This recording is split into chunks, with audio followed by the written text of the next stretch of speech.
जी हाँ दोस्तों, 2 दिन के बाद महाराष्ट्र और केंद्र की राजनीति में आ रहा है बड़ा भूचाल।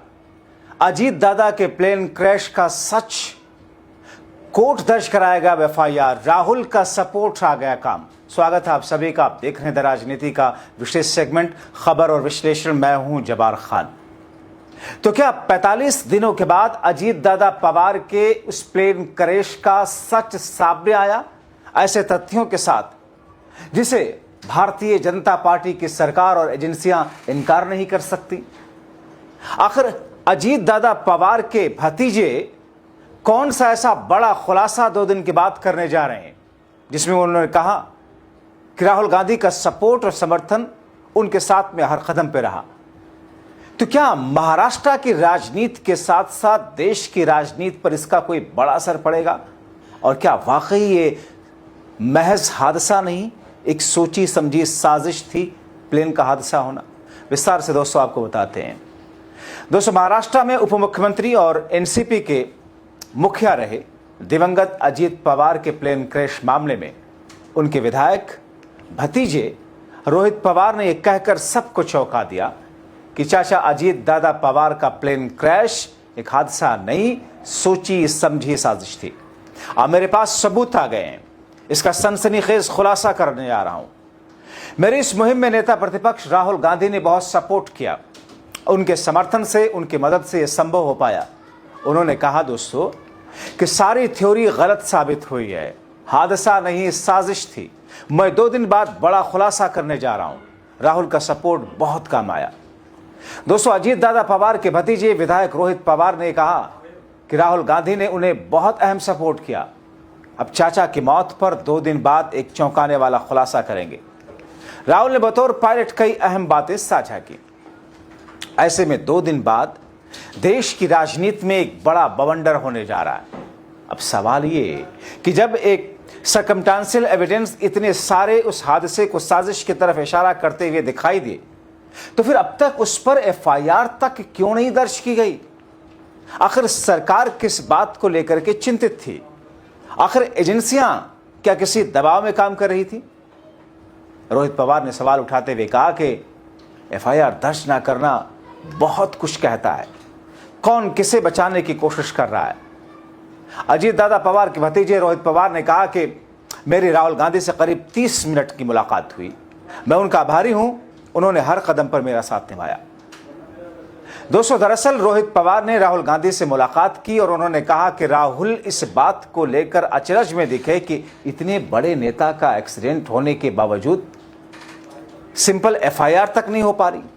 मुझे पूरा विश्वास है हर स्थिति में हमारी मदद करेंगे। मुझे एलओपी ने कुछ अहम सुझाव दिए, उनके बारे में 2 दिन के बाद खुलासा करूंगा। राहुल गांधी के सुझावों के संदर्भ में जुड़े सवाल पर रोहित पवार ने कहा, मैं सही जगह सही समय पर खुलासा करूंगा।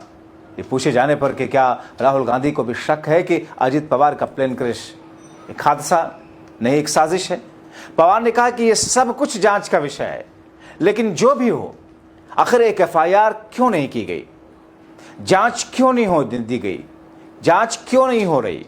महाराष्ट्र की जनता के सामने सच सामने क्यों नहीं आने दिया जा रहा? अब दोस्तों, 2 दिन के बाद महाराष्ट्र और देश की राजनीति पर क्या प्रभाव पड़ने वाला है, यह देखना बेहद महत्वपूर्ण होगा। क्योंकि कड़ियों को जोड़ करके बहुत सारी थ्योरीज उस वक्त से लेकर के अब तक सामने आई हैं। कई लोगों ने बहुत कुछ कहा है। तो क्या उन कड़ियों को जोड़ करके जो कुछ सामने आएगा वो महाराष्ट्र से लेकर केंद्र सरकार की राजनीति पर बुरा प्रभाव डालेगा? आखिर किसको फायदा होता अजीत दादा पवार के ना होने से? अजीत दादा पवार के पास में वो कौन सी फाइलें थी, कौन से प्रूफ थे जिसकी बात उन्होंने कही थी और जिससे चिंतित उस वक्त महाराष्ट्र की सरकार थी क्या, बीजेपी थी क्या, केंद्र सरकार थी क्या? क्योंकि दोस्तों, उन्होंने तो खोल के कहा था कि साहब, जो लोग हम पर आरोप लगा रहे थे भ्रष्टाचारी होने का, आज मैं छाती ठोक करके उन्हीं के साथ में सरकार में बैठा हूं। खुद बीजेपी के नेताओं को लेकर के उनके जो कुछ बयान आए थे दोस्तों, वो बयान कहीं ना कहीं बहुत कुछ कहते और हुए कई चीजों की तरफ संकेत दे रहे थे। उन्होंने कहा कि मेरे पास में फाइलें हैं, खुल गई तो भूचाल आ जाएगा। और उसके बाद उनका प्लेन क्रैश। दोस्तों, इससे पहले कई सारे सवाल केंद्र और राज्य सरकार के साथ साथ डीजीसीए पर उठ चुके हैं। अभी एक दिन पहले तो इस विमान हादसे में जान गंवाने वाली फ्लाइट अटेंडेंट पिंकी बाली के पिता शिव कुमार माली से भी सवाल उठाते हुए कहा कि जांच में लीपापोती की जा रही है। ऐसा लगता है कि वीएसआर वेंचर्स से भी अभी तक कोई हमसे मिलने नहीं आया, ना ही हमें कोई मुआवजा मिला है। पिंकी के पिता ने गंभीर आरोप लगाते हुए कहा कि परिवार को मीडिया से दूर रहने की सलाह दी गई। मेरे बेटे के फोन पर ऐसे मैसेजेस आए कि मीडिया से बात ना करें, मीडिया से दूरी बनाएं। आखिर क्यों हम पर दबाव डालने की कोशिश क्यों की जा रही है, और ऐसा क्या है जिसे छिपाने की कोशिश की जा रही है? हमसे अब तक किसी ने मुलाकात तक नहीं की। दोस्तों, रोहित पवार ने इससे पहले सवाल उठाते हुए कहा था कि क्या अजित पवार के विमान दुर्घटना के लिए पायलट को दोषी ठहराने की कोशिश हो रही है। रोहित पवार ने सवाल उठाते हुए कहा था, क्या वीएसआर वेंचर के मालिक वीके सिंह लेयर जेट विमान दुर्घटना के लिए पायलट को जिम्मेदार ठहराने की कोशिश कर रहे हैं? सीआईडी के एक अधिकारी ने कोई विस्तृत जानकारी दिए बिना कहा था कि सीआईडी ने पिछले सप्ताह सिंह से पूछताछ की और उनका बयान दर्ज किया। सीआईडी ने सिंह से पूछताछ के संबंध में कोई बयान जारी नहीं किया। मीडिया के एक वर्ग ने सीआईडी को दिए गए सिंह के कथित बयान का जिक्र किया था। दोस्तों, हद तो यह है कि विमान कंपनी के मालिक भी इस मामले में अपना पल्ला इससे झाड़ते हुए दिखाई दे रहे।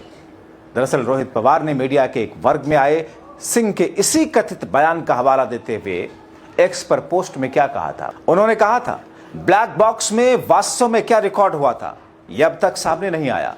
ऐसा है तो वीएसआर कंपनी के मालिक वीके सिंह को दुर्घटना के कुछ समय बाद कैसे पता चला कि पायलट की गलती थी? अगर ये सज्जन कह रहे हैं कि गलती पायलट की थी और इस मामले से अपना पल्ला झाड़ रहे हैं, तो ऐसा लगता है कि वो खुद को इससे दूर रखते हुए दोष किसी और पर डालने की कोशिश कर रहे हैं।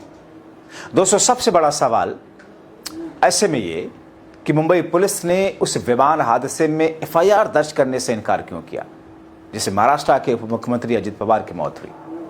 इस रवैये से दुर्घटना को लेकर संदेह और गहराया था। दोस्तों, रोहित पवार ने दावा किया कि सरकार और प्रशासनिक तंत्र किसी को संरक्षण दे रहे हैं, ऐसा महसूस हो रहा है। ये सारे के सारे वो फैक्ट हैं जो अब से थोड़ी देर पहले रोहित पवार ने जिस अंदाज में जो कुछ कहा उसकी बुनियाद पर यह स्थिति सामने आ रही है। तो अब 2 दिनों के बाद जो कुछ कहेंगे रोहित पवार, जिस चीज का भंडाफोड़ करेंगे, क्या उससे वाकई महाराष्ट्र से लेकर के केंद्र की राजनीति पर बुरा प्रभाव पड़ेगा? क्या भारतीय जनता पार्टी उससे बैकफुट पर जाएगी? मगर राहुल गांधी ने उनको किस किस्म की हेल्प की है? राहुल गांधी से मुलाकात करके, राहुल गांधी से मिल करके उन्हें इस पूरी इन्वेस्टिगेशन में जो अपने तौर पर उन्होंने की, किस तरीके से उनको फायदा पहुंचा? तो फिर ऐसे में दोस्तों, जबकि 2 दिन के बाद में ये बड़ा ब्लास्ट करने की बात कर रहे हैं रोहित पवार, तो फिर क्या है उनके पास में उनके अपने तौर पर जो उन्होंने इस पूरे मामले की छानबीन की है? कौन से ऐसे सबूत हैं, कौन सी ऐसी फाइलें हैं जो जनता के सामने ला करके रखेंगे? देखना बहुत महत्वपूर्ण होगा, क्योंकि बात सिर्फ उन तक या अजीत दादा पवार के इस हादसे प्लेन क्रैश से जुड़ी हुई बात तक नहीं है, बल्कि अब इसमें कहीं ना कहीं राहुल गांधी के सपोर्ट की भी बात की जा रही है। तो इसके राजनीतिक मायने क्या हैं, देखना बहुत महत्वपूर्ण होगा। आप क्या सोचते हैं? अपनी राय कमेंट बॉक्स में जरूर लिखें। अभी के लिए इतना ही। अंत तक वीडियो देखने के लिए शुक्रिया।